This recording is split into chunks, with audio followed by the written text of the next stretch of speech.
சாம்ராஜ்ய கனவு. அத்தியாயம் 11. அருள்வாணரின் மனக்கவலை. நல்ல செய்தி ஏதேனும் உண்டா ஜெயசீலா என்று ஆவலுடன் வினவினார் அமைச்சர் அருள்வாணர். அப்போதுதான் பாலை நில கோட்டையினுள் நுழைந்த ஜெயசீலன் முதுமை கோலத்தில் அமர்ந்திருந்த அமைச்சரை நோக்கி சிரித்தான். உண்டு, உங்கள் அறிவு இந்த கோட்டையினுள்ளேயே சுற்றி கொண்டிருப்பதை போல சோழனின் வீரமும் ஆற்றலும் பாரதம் எங்கும் சுற்றி கொண்டிருக்கிறது. இது நமக்கு நற்செய்தியா? அமைச்சரின் கேள்வி இது. வேறு வழி. பல நூற்றாண்டுகளுக்கு முன்பு பாண்டிய மன்னன் ஒருவனிடம் இருந்து ஈழத்து அரசன் பறித்து சென்ற மணிமகுடத்தை ராஜேந்திர சோழன் மீட்டுள்ளானாம். அதனை பொற்பேழையிலிட்டு மன்னருக்கு அனுப்பப் போகின்றானாம். அது கூட சோழன் புகழுக்கு இப்போது மேலும் புகழ்தான் சேர்க்கும். ஆம், புகழுக்கே இப்போது புகழ் அவசியமாகிவிட்டது. வடக்கே அடல் நிரம்பிய சாளுக்கியரை ராஜேந்திர சோழனின் ஒரு சாமானிய போர் வீரன் புறமுதுகு கண்டானாம். அவனை இன்று சோழ நாடனைத்தும் வாழ்த்தி பாடுகிறதாம். சேரன் சிறப்பிழந்து இருளில் வாழ்கிறான். பாண்டியர்கோன் பதியை பாதகரிடம் சீர்குலைய விட்டு மதியை மறந்து வாழுகிறான். நல்ல நிலை என்று சிரித்தார் அருள்வாணர். மிகவும் நல்ல நிலை. ஆனால் சோழனுக்கு என்று திருப்பி உரைத்தான் ஜெயசீலன். பாண்டியர்கோன் என்னதான் நினைத்து வாழாவிருக்கிறார் என்று ஆத்திரத்தோடு கேட்டார் அமைச்சர். அவர் அதிகமாக இப்போது நினைப்பதில்லை. மது அவர் நினைவை பறித்து விடுகிறது. ஆகவே ஓய்வில் ஆழ்ந்து விடுகிறார். இதற்கு பேர் ஓய்வா? மதுவில் அண்ணா ஆழ்ந்திருப்பதைத்தான் ஓய்வு என்று தம்பி செழியன் சொல்லுகிறான். ஆனால் ஒன்று மட்டும் உண்மை.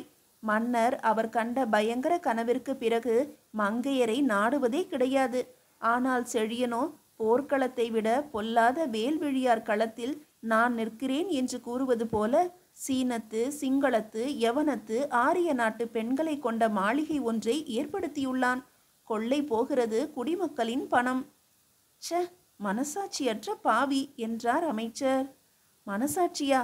அதனைத்தான் மாபெரும் பாவி என கருதுகிறான் செழியன். அவன் நெஞ்சத்தில் ஒரு நாள் வேல் போல தைக்கும். அதுதான் இல்லை அமைச்சரே. அவன் காலில்தான் முள் தைப்பது போல குத்துமாம். உடனே நீக்கிவிடுவானாம். இந்த கொடுமைக்கு என்றுதான் முடிவோ? ஏங்கினார் அமைச்சர். இதற்கு முடிவு கட்ட கொடுமைதான் முன்வர வேண்டும் என்றான் ஜெயசீலன். செழியனை பற்றி அரசர் என்னதான் நினைக்கிறார்? தலையாலங்கானத்து நெடுஞ்செழியனும் நம் செழியனும் ஒன்று என்று எண்ணுகிறார். கேவலம். வெண்ணையும் சுண்ணாம்பும் ஒன்றா? என்ன செய்வது? சுண்ணாம்பெல்லாம் இந்த காலத்தில் வெண்ணெயாகி விடுகிறது. வெண்ணெயெல்லாம் சுண்ணாம்பாகி விடுகிறது. எனினும் புலிக்கும் எலிக்கும் அதிகம் வேற்றுமை இல்லை அமைச்சரே. செழியன் முன்பு என்று நான் பலமுறை கூறியிருக்கிறேனே.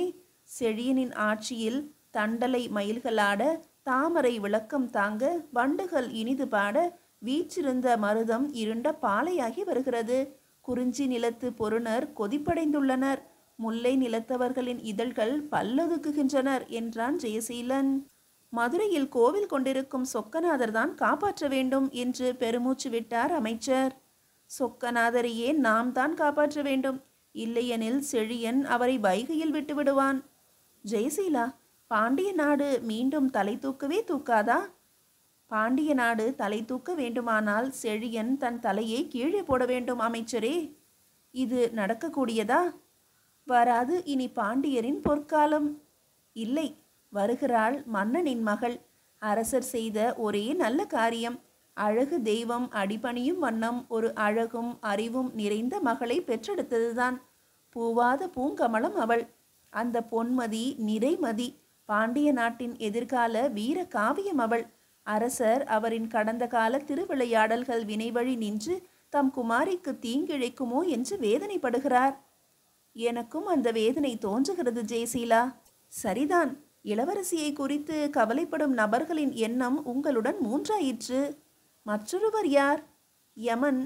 யமனா? ஆமாம். நீங்கள் இருவரும் அவளுக்கு என்ன நேருமோ என்று கலங்குகிறீர்கள். ஆனால் அவளோ காலனையும் கலங்க வைப்பேன் என்று கூறி கரியும் பரியும் ஏறி வாழ்வீச்சும் வில்வித்தையும் பயில்கிறாள் என்று கூறி விடைபெற்று வெளியேறினான் ஜெயசீலன். மீதியை அடுத்த அத்தியாயத்தில் காணலாம். அத்தியாயம் 12. பாண்டிமா இளவரசி. நவரத்ன சோலையை போன்று பல வண்ண மலர் பூங்காவில் அமைந்திருந்த கன்னி மாடத்தில் மதியின் முன் மாலை கதிரவன் போல வட்ட விளக்குகள் தொங்கிக் கொண்டிருந்தன. கதிர்விடும் மின்னல் போல காஷ்மீரத்து கம்பளங்களில் பேசும் தங்க சிலைகள் நடமாடிக் கொண்டிருந்தன. பொன் சுடர் பளிங்கு தூண் மண்டபத்தின் சாளரங்கள் கனக சட்டமிடப்பட்டிருந்தன. கொற்கை முத்து பாரசீக பட்டில் தொடுக்கப்பட்டு திரை சீலைகளாக திகழ்ந்தன. அங்கே சேலத்து தந்த கட்டிலில் சிங்கார பட்டு மெத்தையில் அமர்ந்து காந்தல் விரல்களை யாழின் மீது செலுத்தி கொண்டிருந்தால் பாண்டியபதியின் இளவரசி. இசை வெள்ளம் நிறைந்திருக்கும் வேளையில் மகளை காண உள்ளே நுழைந்தான் பாண்டியர் கோமான் நெடுமாறன். வேந்தன் வரவோடு பண் நின்றது. யாழ் உரையுள் புகுந்தது. உரையாடல் ஆரம்பமாயிற்று. மன்னனும் மகளும் பல பல பேசினர். பின்பு மன்னன் விடைபெறும் போது, அச்சமில்லாது உலாவும் உனை கண்டு என் அகம் மகிழ்ந்தாலும் ஒரு புறம் அச்சமும் தோன்றுகிறது அம்மா. இன்னும் நீ குழந்தையல்ல. உன் குதூகல விளையாட்டுக்களை அரண்மனை சோலையோடும் தடாகத்தோடும் நிறுத்தி கொள்ளக்கூடாதா? நீ குதிரை ஏறி வெளியே நாடு சுற்றி வருவதும் வீரர்களோடு வாள் வீசுவதும் எனக்கு அதிகம் விருப்பமில்லை.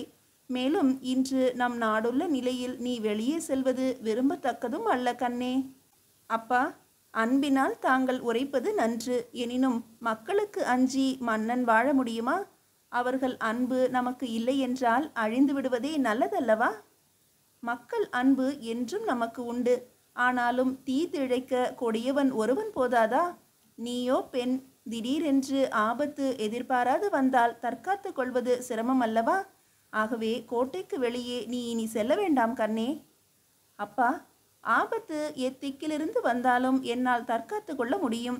எனக்கு துணிவுண்டு. வாளாண்மை படைத்த தங்கள் தளபதியை வேண்டுமானாலும் என்னிடம் வாட்போர் புரிய வரச் சொல்லுங்கள். அவருக்கு தோல்வியே கிடைக்கும். தங்களுக்கு என் திறனறிய ஒரு வாய்ப்பு கிடைக்கும். நீ மிகவும் தற்பெருமை பேசுபவளாகிவிட்டாய். எதுவாயினும் நீ வெளியே உலாவ போய் எனக்கு அச்சத்தை ஊட்டாதே. அப்பா, நம் நாடு பல விதத்தில் சீர்கேடடைந்து விட்டது. நலிந்துள்ள நேரத்தில் நாம் குடிமக்களிடம் நேராக செல்வது நல்லதல்லவா? அதற்குத்தான் நானலம் படைத்த நம் செழியனை நாட்டின் காவலனை போல நியமித்துள்ளோமே. செழியர் அவர் நாவலரும் அல்லர், காவலரும் அல்லர். அவர் அரண்மனையை விட்டு வெளியே அசைவதே இல்லை. நேற்று காயல் சென்றிருந்தேன். அங்கே உங்கள் அதிகாரிகள் வரி பணத்திற்காக வந்து அட்டூழியம் புரிந்தனராம். என்ன, நகருக்கு வெளியே 40 நாழிகை தொலைவு சென்று வந்தாயா? திலகம், நீ வரம்பு மீறி நடக்க தொடங்கிவிட்டாய். இனி நீ நகருக்கு புறத்தே போகக்கூடாது என்பது அரசனின் ஆணை. மீறினால் ராஜ தண்டனை. நான் வருகிறேன் என கூறிவிட்டு வெளியேறினான் நெடுமாறன். அரசன் சென்ற திசை நோக்கி நின்ற இளவரசி பெருமூச்சுடன் திரும்பினாள். இளவரசியின் இதய அலைகளை உணர்ந்த தோழி பூங்கோதை அரசியை அணுகினாள். பூங்கோதை, தந்தை என்றும் நான் கண்டிராத சினத்துடன் செல்லுகிறார் பார்த்தாயா? அத்தோடு வெளியே செல்லக்கூடாது என்று ஆணையும் வேறு பிறப்பித்து விட்டாரே. இதற்கு காரணம் என்ன? தந்தையின் கோபத்தை எப்படி மாற்றுவது? அவர் சொன்னதில் தவறு எதுவும் இல்லையம்மா. நாடு உள்ள நிலையில் நீங்கள் வெளியே சென்றால் அபாயம் விளையலாம் என கருதுகிறார்.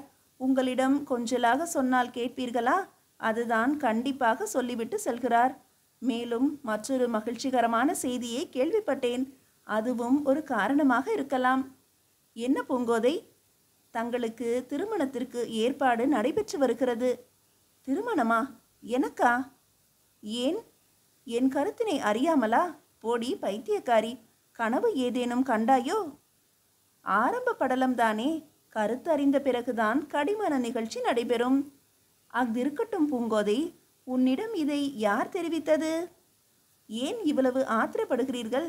மங்களகரமான செய்தி மனதில் ஆனந்தம் பொங்க வைக்கும். இங்கு என்னவென்றால் ஆத்திர பொங்கலாக அல்லவோ இருக்கிறது. வீணாக பேசாதேடி, விஷயத்தை சொல். அம்மா, எங்கு பார்த்தாலும் சோழனை பற்றிய பேச்சாக இருக்கிறது. ராஜேந்திரனின் வெற்றி உலா கேட்டு மகிழ்வது எனக்கு தெரியும். அதற்கு என்னடி இப்போது? சோழ மன்னர் திக்விஜயம் புரிவாரோ என்ற அச்சம் பல மன்னர்களுக்கும் ஏற்பட்டிருக்கிறது. என் தந்தைக்குமா? இது என்ன அம்மா சங்கடமான கேள்வி? சங்கடப்படாமல் தைரியமாக சொல் பூங்கோதை. சந்தேகமில்லாமல் சோழ அரசனை கண்டு அனைவருமே அஞ்சுகின்றனர். சரி, அதற்கும் என் திருமணத்திற்கும் என்ன தொடர்பு? அரசியல் நிலவரம் இப்படி உள்ளதால் சுருக்கமாக சொல்லடி. செழியர் வடக்கே அடல் ஏறு சிங்கமென ஆட்சி புரிந்து வரும் தக்கணலாடத்து மன்னர் வீராதி வீரர் ரணசூரருக்கு தங்களை மணமுடிக்கலாம் என வேந்தருக்கு உரைத்தாராம். நம் அரசரும் அதற்கு இசைவு அளித்து விட்டார் என்று அறிந்தேன். சம்பிரதாயப்படி வடநாட்டு மன்னர் இன்று காலை நம் அரசரின் விருந்தினராக நகரடைந்துள்ளார். நல்ல திட்டம். ஆனால் என் திருமணம் எப்படி சோழனின் திக்விஜயத்தை தடுத்து நிறுத்துமாம்? மன்னிக்க வேண்டும் இளவரசி. வரலாறு ரீதியாக பார்த்தால் இன்னும் நாம் சோழனின் ஆதிக்கத்திற்கு அடங்கி நடக்க கட்டுப்பட்டவர்களே. ஆனால் சுதந்திர பறவைகளாக இன்று இருக்கிறோம். நம் உரிமையை பறிக்க ஆதிக்க வெறி கொண்ட சோழ அரசன் என்றாவது நம் மீது பாய்வது நிச்சயம். அங்கனம் அவன் பாயும் போது வடக்கிலிருந்து அவனை தாக்கி தரைமட்டமாக்கும் ஆற்றல் மேலை சாளுக்கிய பரம்பரையை சார்ந்த ரணசூரருக்கே உண்டு. ஆகவேதான் போதுமடி உன் கற்பனை உரைகள். தமிழர்களுக்குள்ளே போர். இதில் நாம் வெற்றி பெற அந்நியனோடு உறவு கொள்ள வேண்டுமா? மாற்றானுக்கு மனு போடும் இந்த புத்தி என்றுதான் தமிழர்களிடமிருந்து விடை பெற்று கொள்ளுமோ தெரியவில்லை. தமிழக நிலம் ஆளும் தலைவர்களிடையே என்றுதான் பூசலும் போர் வெறியும் ஓயுமோ?